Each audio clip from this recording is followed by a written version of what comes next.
अस्सलाम वालेकुम प्यारे दोस्तों, आज हम जानेंगे जब यरद की वफात का वक्त करीब आया तो उन्होंने अपना जानशीन अपने बेटे कनूक यानी इदरीस को बनाया।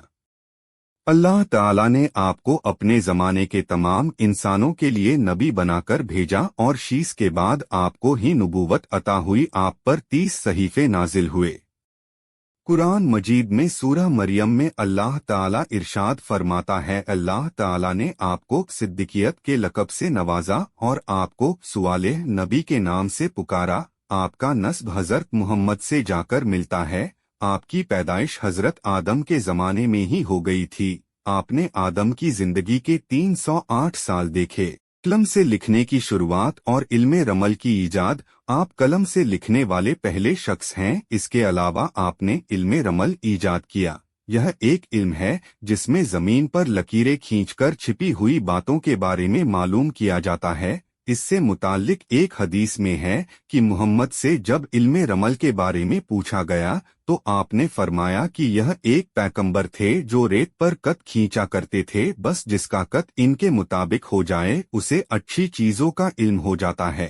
इसी की वजह से आपका लक़ब हरमतुल हराम सा पड़ा, जिसके मानी है इल्मे नजूम यानी सितारों के इल्म का माहिर। कपड़े को सीकर पहनना, आपने ही सबसे पहले कपड़े को सीकर पहना। इससे पहले जिस्म छुपाने के लिए जानवर की खाल और ऊन की चादर जिस्म छुपाने के लिए इस्तेमाल की जाती थी। वाज और खिताबत की शुरुआत, सबसे पहले वाज और खिताबत की शुरुआत भी आपने ही की। जब हजरत आदम इस दुनिया से रुखसत हुए तो आपने अपनी कौम को जमा किया और उनके सामने वाज किया, जिसमें आपने अल्लाह ताला की फरमानबरदारी और शैतान की नाफरमानी का हुक्म दिया और काबील की औलाद से न मिलने की नसीहत की। इस तरह आपने बाकायदा वाज करने की बुनियाद डाली। नेक अमल में एक बार आपका दोस्त फरिश्ता आपके पास वही लेकर आया कि कुल औलादे आदम के बराबर आपके आमाल हैं। आपने सोचा मैं इससे बढ़कर नेक आमाल करूं, तो आपने फरिश्ते से कहा कि मलाकुल मौत से कहो कि वह मेरी रूह कब्ज करने में जल्दी न करे ताकि मैं और नेक आमाल कर सकूं। इस फरिश्ते ने आपको परों पर बिठाकर चौथे आसमान पर पहुंचा दिया। वहां पहुंचे तो मलाकुल मौत को देखा। फरिश्ते ने मलाकुल मौत से उनकी सिफारिश की। मलाकुल मौत ने पूछा, वह कहाँ है? फरिश्ते ने जवाब दिया, मेरे बाजू पर बैठे हुए हैं।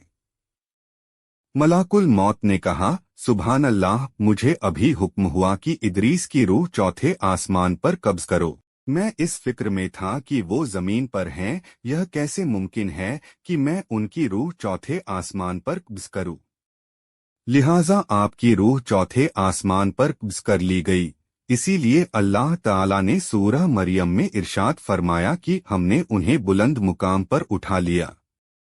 कुछ उलमाए किराम का मानना है कि उनकी रूह कब्ज़ नहीं की गई बल्कि वह जिंदा ही आसमान पर हैं, लेकिन सही यही है कि उनकी चौथे आसमान पर रूह कब्ज़ की गई। हजरत इदरीस के वारिस हजरत इदरीस के बाद इनके बेटे मतूशलख इनके जानशीन बने। ये अपने बाप दादा के तरीके पर चले। मतूशलख ने 135 साल की उम्र में अरबा बिनते अजाजील से शादी की, जिनसे इनके बेटे लमक पैदा हुए। अल्हम्दुलिल्लाह, हजरत इदरीस का बाब मुकम्मल हुआ। अंबियाए किराम के बारे में कुछ गलत रिवायात चली आ रही हैं। हमारी कोशिश है कि सही मालूमात आप तक पहुंचाई जाए। जो तारीख का हिस्सा आप तक पहुंचाया गया उसमें भी यह एहतियात बरती गई है। बाकी सब कुछ बेहतर जानने वाला अल्लाह है। अगर कोई गलती हो गई हो तो अल्लाह रब्बुल इज्जत हमें माफ फरमाए, आमीन।